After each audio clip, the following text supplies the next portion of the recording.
मैं ट्रेन की खिड़की पर नजरें गड़ाए बाहर का नज़ारा देख मंद मंद मुस्कुराए जा रही थी। मेरे मन में अजीब सी उथल पुथल मची हुई थी। कभी मन खुशियों के पालने में झूल रहा था तो कभी घबराहट की सीढ़ियों से लुढ़कने लगता था। मेरा नाम गीता है। मैं अपने ऑफिस के काम से ऑफिस टूर पर उस शहर पहुंची थी जो इत्तेफाकन मेरा अपना शहर था, यादों का शहर, जहां मैंने अपना बचपन बिताया था, जहां मेरे अपने आज भी रहते हैं जो रिश्तों की भाषा को ना समझ बेगानों की महफिल में शामिल हो गए हैं। गोरखपुर वो शहर था जहां किसी ज़माने में मैं अपने माता पिता के साथ हर साल गर्मी की छुट्टियां बिताने आती थी। यहाँ मेरे दादा दादी और नाना नानी का घर है।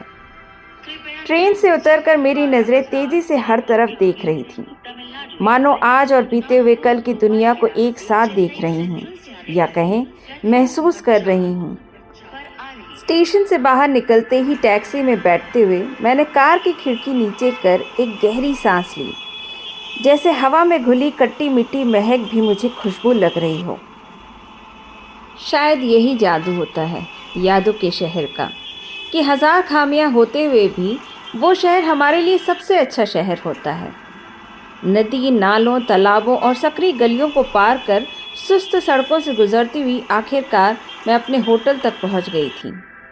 कभी सोचा नहीं था कि एक दिन अपने शहर में अपने लोगों के बीच होकर भी मुझे मेहमान बनकर एक होटल में रुकना पड़ेगा।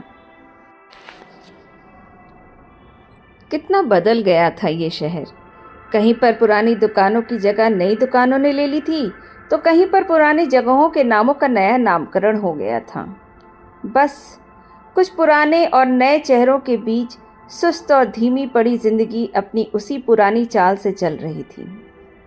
उस शहर में 4 दिन बिताना भी मेरे लिए बीते लम्हों को जीने जैसा लग रहा था।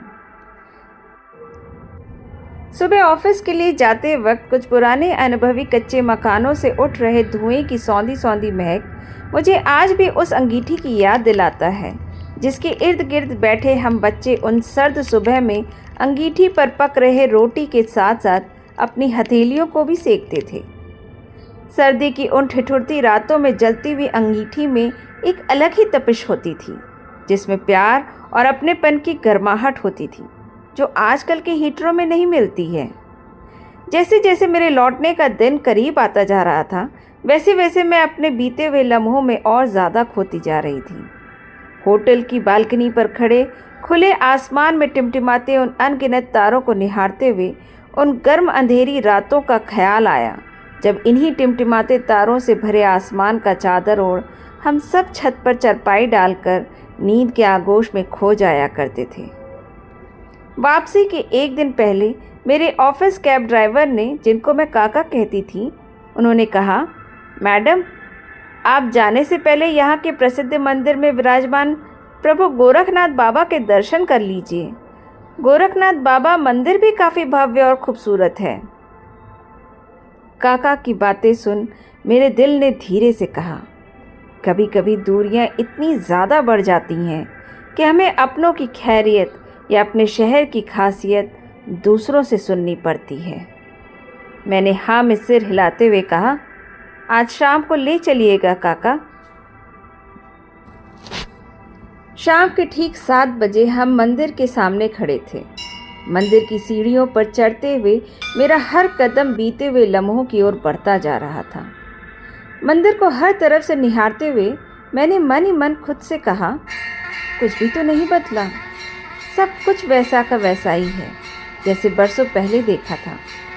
सच तो ये है कि मंदिर की गलियां या भगवान बदलते नहीं हैं, बस उनमें और अधिक भव्यता और दिव्यता आ जाती है।